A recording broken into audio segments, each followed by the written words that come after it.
ನೋಡಿ, ಒಂದು ಕಡೆ ಶಿವಕುಮಾರ್ ಅವರು ದೇವಸ್ಥಾನಗಳಿಗೆ ಹೋಗ್ತಾ ಇದ್ದಾರೆ. ಆ ದೇವಸ್ಥಾನಗಳ ಯಾತ್ರೆ ಮುಂದುವರೆದಿದೆ. ಇವತ್ತು ಕೂಡ ಮತ್ತೊಂದು ದೇವಸ್ಥಾನಕ್ಕೆ ಹೋಗಿದ್ದಾರೆ. ದೇವರ ಆಶೀರ್ವಾದವನ್ನು ಪಡ್ಕೊಳ್ತಿದ್ದಾರೆ. ವಿಶೇಷ ಪೂಜೆ ನಡೆಸ್ಕೊಳ್ತಾ ಇದ್ದಾರೆ. ಇದೆಲ್ಲವೂ ಕೂಡ ಒಂದು ಭಾಗ ನಡೀತಾ ಇದೆ. ಬೆಂಗಳೂರಿನಲ್ಲಿ ಕಸದ ಕಿರಿಕಿರಿ ಬಹಳ ಜೋರಾಗ್ತಾ ಇದೆ. ಇದಕ್ಕೆ ಬಿಜೆಪಿ ಶಾಸಕರೇ ಕಸದ ಲಾರಿಗಳನ್ನು ತಡೀತಾ ಇದ್ದಾರೆ ಅಂತೇಳಿ ಶಿವಕುಮಾರ್ ಅವರು ಕೊಡ್ತಾ ಇರುವಂತಹ ವಾರ್ನಿಂಗ್.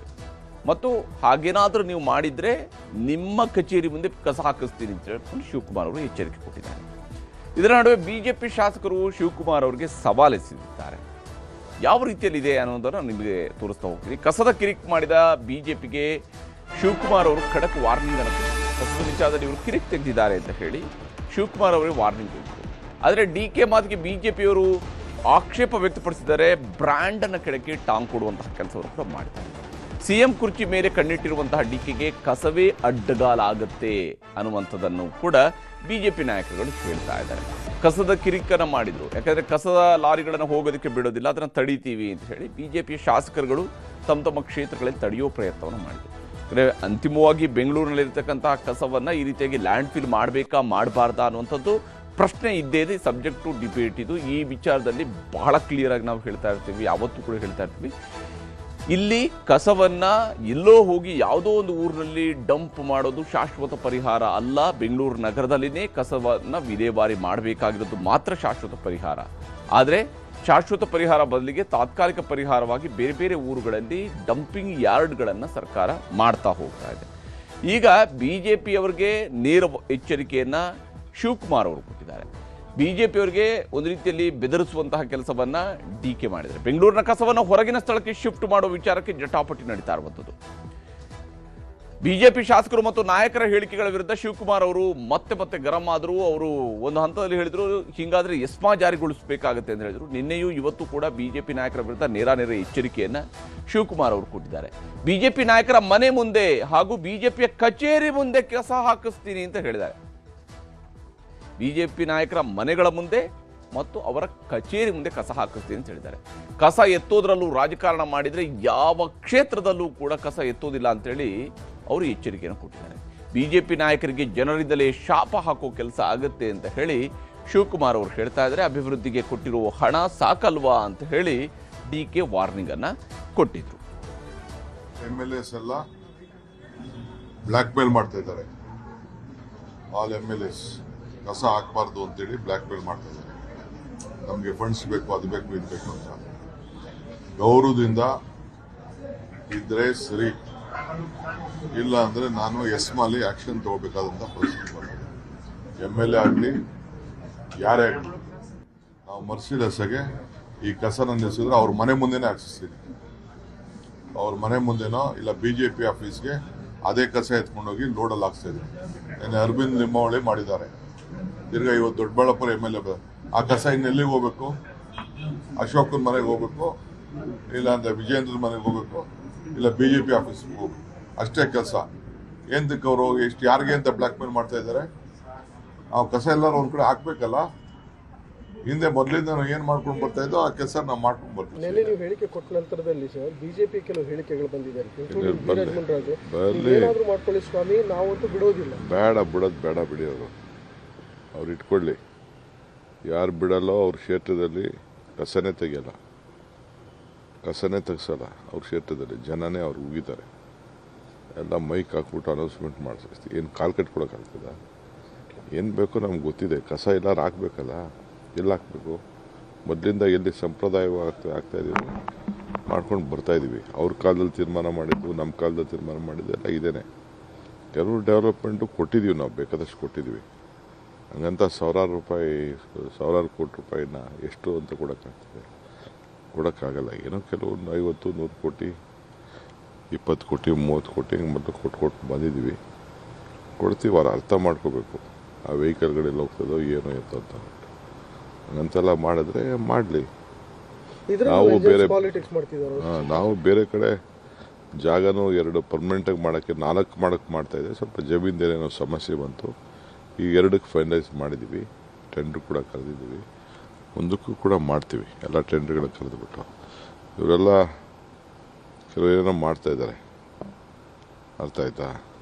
ಬಟ್ ಈ ಕಸ ಯಾರ ಕಸ? ಜನರ ಕಸ. ಈಗ ಆಯ್ತಪ್ಪ ಮಾದೇವಪುರ ನಿಲ್ಲಿಸ್ಬಿಟ್ರು. ಈ ಮಾದೇವಪುರದ ನಿಲ್ಲಿಸ್ಬಿಟ್ರೆ 3 ದಿನ ತೆಗಿಲೇ ಬೆಳೆಯುತ್ತೆ. ಅವ್ರು ಬೇಡ ಅಂತ ಹೇಳ್ತಾರಲ್ಲ, ನಾವು ತೆಗಿಲೇ ಬೇಡ ಅಂತ ಹೇಳ್ಬಿಟ್ರೆ ಏನಾಗಬೇಕು? ಹೀಗೆ ಇಲ್ಲಿ ಶಿವಕುಮಾರ್ ಅವರು ಎಚ್ಚರಿಕೆಯನ್ನು ಕೊಟ್ಟರು. ಇದಕ್ಕೆ ಶಿವಕುಮಾರ್ ಅವರ ಮಾತಿಗೆ ಬಿಜೆಪಿ ನಾಯಕರುಗಳ ಪ್ರತಿಕ್ರಿಯೆ ಹೇಗಿದೆ ಅನ್ನೋದು ನಿಮ್ಗೆ ತೋರಿಸ್ತೀನಿ. ವೈಜ್ಞಾನಿಕವಾಗಿ ಮಾಡ್ತಾ ಇದ್ದಾರೆ ಅಂತ ಅಂದ್ರೆ ಮಾನ್ಯ ಡಿ.ಕೆ. ಶಿವಕುಮಾರ್ ಸಾಹೇಬರು ನಾನು ಈ ಮೂಲಕ ಮನವಿಯನ್ನ ಮಾಡ್ತೀನಿ. ಕನಕಪುರದಲ್ಲೇ ಮಾಡಿಸ್ಬಿಡಿ. ಸೌತ್ ಬೆಂಗಳೂರಿಗೆ ಹತ್ರ ಇದೆ. ಕನಕಪುರದಲ್ಲೇ ವೈಜ್ಞಾನಿಕವಾಗಿ ಮಾಡಿಸ್ಕೊಂಡು ಅದೇನ್ ಅನುದಾನ ಇರುತ್ತೆ ಎಲ್ಲ ನೀವೇ ತಗೊಂಡ್ಬಿಡಿ. ತಾಲೂಕೆ ಉದ್ಧಾರ ಆಗುತ್ತೆ. ನಮ್ ತಾಲೂಕು ಬೇಡ. ಗ್ರಾಮಾಂತರ ಜಿಲ್ಲೆಯಲ್ಲಿ ಕೇವಲ ನಮ್ ತಾಲೂಕು ಹಾಕ್ಸ್ಕೊಳಕ್ ನನಗೆ ಯಾವ ಕರ್ಮ? ನನ್ ಕಾಲದಲ್ಲಿ ಆಗಿಲ್ಲ ಇದು, ಹಿಂದಿನ ಕಾಲದಲ್ಲಿ ಆಗಿದೆ. ನನ್ನ ಕಾಲದಲ್ಲಿ ನಾನು ಹೋರಾಟ ಏನ್ ಮಾಡ್ಬೇಕು ಮಾಡ್ತೀನಿ. ಏನೋ ಮತ್ತೆ ಟೆರಾಫಾರ್ಮ್ ಓಪನ್ ಮಾಡ್ತೀನಿ ಅಂತ ಹೇಳಿದ್ರು. ನಾನ್ ಶಾಸಕನಾಗಿರೋವರೆಗೂ ಅಂತೂ ಅದಕ್ಕೆ ಯಾವುದೇ ಕಾರಣ ನಾನ್ ಬಿಡಲ್ಲ. ಬಾಬಾ ಸಾಹೇಬ್ ಅಂಬೇಡ್ಕರ್ ಅವ್ರು ಕೊಟ್ಟಿರುವಂತ ಸಂವಿಧಾನದಲ್ಲಿ ನನ್ನ ತಾಲೂಕಿನ ಜನ ಕೊಟ್ಟಿರುವಂತ ಅಧಿಕಾರದ ಅಡಿಯಲ್ಲಿ, ಜವಾಬ್ದಾರಿಯ ಅಡಿಯಲ್ಲಿ ನನ್ನ ಹೋರಾಟ ಖಂಡಿತವಾಗ್ಲೂ ಮುಂದುವರಿಯುತ್ತೆ. ಭ್ರಷ್ಟಾಚಾರ ಅದ ಚರಮ ಸೀಮೆಗೆ ತಲುಪುವುದು ನಿಮ್ಮ ಬ್ರಾಂಡ್ ಬೆಂಗಳೂರಿನ ಕಾರ್ಯವೈಖರಿನ. ಏನ್ ಮಾಡಕ್ ಹೊಟ್ಟಿದ್ದೀರಿ ನೀವು? ಬೆಂಗಳೂರನ್ನ ಏನ್ ಮಾಡಕ್ ಹೊಟ್ಟಿದ್ದೀರಿ? ಕರ್ನಾಟಕ ಮತ್ತು ಬೆಂಗಳೂರನ್ನ ಬರ್ಬಾದ್ ಮಾಡೋದೇ ನಿಮ್ಮ ಬ್ರಾಂಡ್ ಬೆಂಗಳೂರು ಶೈಲಿನ. ಲೂಟಿ ಹೊಡೆಯೋದಕ್ಕೋಸ್ಕರ ನೀವು ಅಧಿಕಾರಕ್ಕೆ ಬಂದಿದ್ದೀರಾ, ಅಥವಾ ಜನರ ಸಮಸ್ಯೆಗೆ ಸಂಕಷ್ಟಕ್ಕೆ ಸ್ಪಂದಿಸಬೇಕು ಅನ್ನುವಂಥ ಕಿಂಚಿತ್ ಕಳಕಳಿ ನಿಮ್ಮಲ್ಲಿ ಇದೆಯಾ? ಕಿಂಚಿತ್ ಕಳಕಳಿ ಇದ್ದರೆ ಧಮಕಿ ಹಾಕೋದನ್ನು ನಿಲ್ಲಿಸಿ, ಪರಿಹಾರ ರೂಪಿಸೋದಕ್ಕೇ ನಿಮಗೆ ಅಧಿಕಾರ ಕೊಟ್ಟಿರೋದು. BJP ಶಾಸಕರಿರೋ ಕ್ಷೇತ್ರದಲ್ಲಿ ಕಸ ಸುರಿಯೋದಲ್ಲ ಪರಿಹಾರ. BJP ಆಫೀಸ್ ಮುಂದೆ ಕಸ ಸುರಿಯೋದಲ್ಲ ಪರಿಹಾರ. ಕಸನೇ 100% ಇಲ್ದಂಗೆ ಮಾಡ್ತೀವಿ ಅಂತ ಹೇಳಿದ್ರಿ ನೀವು. ಅದಕ್ಕೆ ಹೊಸ ಟೆಕ್ನಾಲಜಿನ ಉಪಯೋಗಿಸ್ತೀವಿ ಅಂತ ಹೇಳಿದ್ರಿ. ಸಿಂಗಾಪುರ್ ಬಗ್ಗೆ ಮಾತಾಡಿದ್ರಿ, ಜಪಾನ್ ಬಗ್ಗೆ ಮಾತಾಡಿದ್ರಿ. ಏನೋ ಐತಿರಿ ಜಪಾನ್ನಲ್ಲಿ ಭ್ರಷ್ಟಾಚಾರ ಇಲ್ಲ. ಸಿಂಗಾಪುರ್ನಲ್ಲಿ ಭ್ರಷ್ಟಾಚಾರಿಗಳನ್ನ ನೇಣು ಹಾಕ್ತಾರೆ.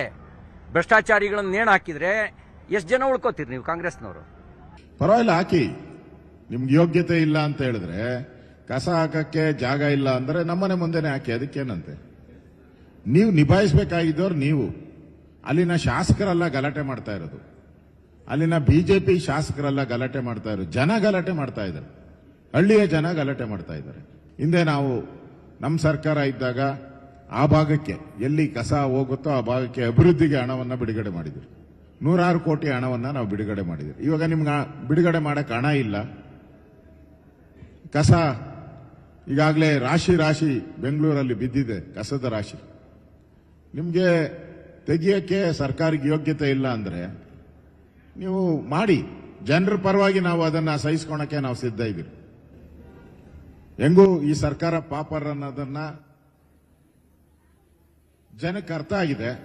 ಇನ್ ಕಸ ಇದು ಬಿಜೆಪಿ ನಾಯಕರುಗಳ ಪ್ರತಿಕ್ರಿಯೆ. ಆದರೆ ಇಲ್ಲಿ ಇರುವಂತಹ ಪ್ರಶ್ನೆ, ಈಗ ಭ್ರಷ್ಟಾಚಾರಿಗಳನ್ನು ಯಾರು ನೇಣು ಹಾಕಿದರೆ ಕಾಂಗ್ರೆಸ್ನವರು ಎಷ್ಟು ಜನರನ್ನು ನೇಣು ಹಾಕಬೇಕಾಗತ್ತೆ ಅಂತೇಳಿ ರವಿ ಅವರು ಹೇಳ್ತಾ ಇದ್ರು. ಹಾಗಾದರೆ ರಾಜ್ಯದ BJPಯವರಲ್ಲಿ ಯಾರೂ ಕೂಡ ಭ್ರಷ್ಟಾಚಾರ ಮಾಡಿದಂಥವ್ರು ಇಲ್ವಾ ರಾಜ್ಯದಲ್ಲಿ ಅನ್ನುವಂಥ ಪ್ರಶ್ನೆಯನ್ನು ಕರ್ನಾಟಕದ ಜನ ನೋಡಿದ್ದಾರೆ. ಇವೆಲ್ಲವೂ ಕೂಡ ಒಂದು ಭಾಗ. ಆದರೆ ದೊಡ್ಡಬಳ್ಳಾಪುರದ ಶಾಸಕರು ಒಂದು ಪ್ರಶ್ನೆ ಎತ್ತಿದ್ದಾರೆ, ನನ್ನ ಕ್ಷೇತ್ರ ನಾನು ಹಾಕ್ಸೋಕ್ಕೆ ಬಿಡೋದಿಲ್ಲ, ನನಗೆ ನನ್ನ ಕ್ಷೇತ್ರ ಮುಖ್ಯ ಅನ್ನುವಂಥ ವಿಚಾರಗಳನ್ನು ಅವ್ರು ಹೇಳ್ತಾ ಇದ್ದಾರೆ. ಯಾಕಂದರೆ ಒಬ್ಬ ಅಲ್ಲಿಯ ಪ್ರತಿನಿಧಿಯಾಗಿ ಅಲ್ಲಿಯ ಜನರ ಭಾವನೆಗಳನ್ನು ಪ್ರತಿನಿಧಿಸುವಂತಹ ವ್ಯಕ್ತಿಯಾಗಿ ಅವರು ಅವರ ನಿಲುವುಗಳನ್ನು ಹೇಳ್ತಾ ಇದ್ದಾರೆ. ಮತ್ತು ನಾವು ಸಾಂಪ್ರದಾಯಿಕವಾಗಿ ಎಲ್ಲೋ ಒಂದು ಯಾವುದೋ ಊರಿಗೆ ಹೋಗಿ ಕಸ ಹಾಕೋದೇ ನಮ್ಮ ಸಂಪ್ರದಾಯ ಅನ್ನೋಂಥ ರೀತಿಯಲ್ಲಿ ಸರ್ಕಾರವೂ ಕೂಡ ಯೋಚನೆ ಮಾಡೋದನ್ನು ಬಿಡಬೇಕಾಗತ್ತೆ. ಯಾಕಂದರೆ ವೈಜ್ಞಾನಿಕವಾಗಿ ಕಸ ವಿಲೇವಾರಿ ಮಾಡೋದಕ್ಕೆ ಬಹಳಷ್ಟು ಅವಕಾಶಗಳಿದ್ದಾವೆ ಮತ್ತು ಅದಕ್ಕೆ ಬೇಕಾಗಿರುವಂಥ ಬೆಸ್ಟ್ ಎಕ್ಸಾಂಪಲ್ಗಳು ನಮ್ಮದೇ ಬೆಂಗಳೂರು ನಗರದಲ್ಲಿದ್ದಾವೆ. ಇದಕ್ಕೆ ಅಧ್ಯಯನಕ್ಕಾಗಿ ಇನ್ಯಾವುದೋ ದೇಶಗಳಿಗೆ ಹೋಗಬೇಕಾಗಿಲ್ಲ, ಇನ್ಯಾವುದೋ ನಗರಗಳಿಗೆ ಹೋಗಬೇಕಿಲ್ಲ, ನಮ್ಮದೇ ಬೆಂಗಳೂರು ನಗರದಲ್ಲಿದ್ದಾವೆ.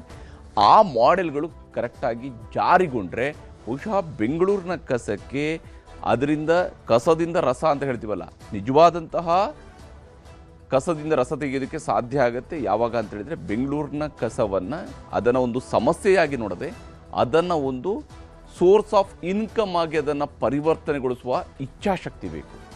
ಆ ಇಚ್ಛಾಶಕ್ತಿ ಇತ್ತು ಅಂತ ಹೇಳಿದರೆ ಖಂಡಿತ ಸಾಧ್ಯ ಆಗುತ್ತೆ. ಬ್ರ್ಯಾಂಡ್ ಬೆಂಗಳೂರು ಹೇಳ್ತಿರುವಂತಹ ಶಿವಕುಮಾರ್ ಅವರಿಗೆ ಇದು ಸಾಧ್ಯ ಆಗ್ಬೋದು. ಯಾಕಂದರೆ ಅವ್ರು ಹೇಳ್ತಿರುವಂಥ ಬ್ರ್ಯಾಂಡ್ ಬೆಂಗಳೂರಿನ ಕೆಲಸ ಬಹುಶಃ ಕಸದ ನಿರ್ವಹಣೆಯ ಮೂಲಕವಾಗಿಯೂ ಕೂಡ ಶುರುವಾದರೆ ಅದಕ್ಕಿಂತ ಅತ್ಯುತ್ತಮವಾಗಿರ್ತಕ್ಕಂತಹ ಮಾದರಿಯನ್ನು ಅವರು ಸೃಷ್ಟಿಸೋದಕ್ಕೆ ಬೇರೆ ಇನ್ನೊಂದು ಮಾದರಿ ಬೇಕಿಲ್ಲ. ಅದೇ ಒಂದು ಅತ್ಯುತ್ತಮವಾದಂಥ ಮಾದರಿ ಆಗೋದಕ್ಕೆ ಸಾಧ್ಯ ಇದೆ. ಆ ಕೆಲಸವನ್ನು ಶಿವಕುಮಾರ್ ಅವರು ಮಾಡ್ತಾರಾ ಅಥವಾ ಇದು ಕೇವಲ ಈ ರೀತಿಯಂಥ ರಾಜಕೀಯ ಜಟಾಪಟಿಗೆ ಸೀಮಿತ ಆಗುತ್ತಾ ಅನ್ನುವಂಥ ಪ್ರಶ್ನೆ ಅಷ್ಟೇ ಇಲ್ಲಿರುವಂಥದ್ದು.